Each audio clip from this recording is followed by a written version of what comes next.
Hi, my name is Addison Gates, and I'm from Franklin, Vermont. I'm currently a senior at Missisquoi Valley Union High School.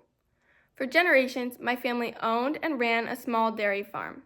It was sold before I was born, when my dad was still in high school. Although I personally didn't grow up on a farm, sometimes it feels like I did. Farming is a huge part of my community, and it's something that I see every day. It's also something I've become very passionate about. I've always been interested in the idea of farm life, but especially the larger technologies that run behind the scenes and actually allow the farm to operate. I like to think about how these machines are created and all the changes they have to undergo to work smoothly and efficiently. This past summer, I actually had the opportunity to work as a farmhand on a small local farm.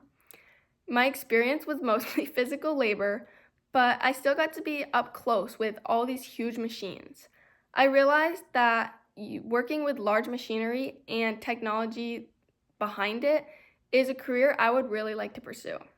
At Clarkson University, I plan to dual major in environmental and civil engineering. I want to learn more about engineering practices and sustainability to hopefully enhance farming technology. In October, I also had the opportunity to go on a farm tour at Matt LaRush's farm with Professor Grimberg's class of Clarkson students, who didn't exactly seem like they'd ever been on a farm before. Since attending the tour, I was really interested in methane digesters. I'd heard throughout my life some different possible strategies that could be used to help with methane gas emissions coming from farms. And one specific strategy I remember was a mask that would essentially be used for each cow and capture the gas before it could be released.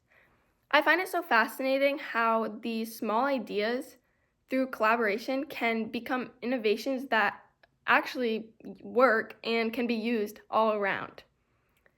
Most teenagers my age wouldn't know what a digester is, and I definitely wouldn't if my dad didn't work for Ben& Jerry's in the Caring Dairy program. Through the Caring Dairy program, Ben& Jerry's is able to work with local dairy farmers to provide a positive impact on environmental and social sustainability, with their newest endeavor being to reduce greenhouse gas emissions on farms. I hope to ignite my passion and get a jumpstart on my aspirations this summer by hopefully interning with Greenfield Robotics. Greenfield Robotics is a project that could potentially eliminate the use of herbicide application on annual crop fields by it basically uses robotic technology to terminate the weeds instead. At this time, I plan to utilize my degree from Clarkson University in environmental and civil engineering to further advance sustainability and sustainable practices in the agricultural industry and for future generations farmers.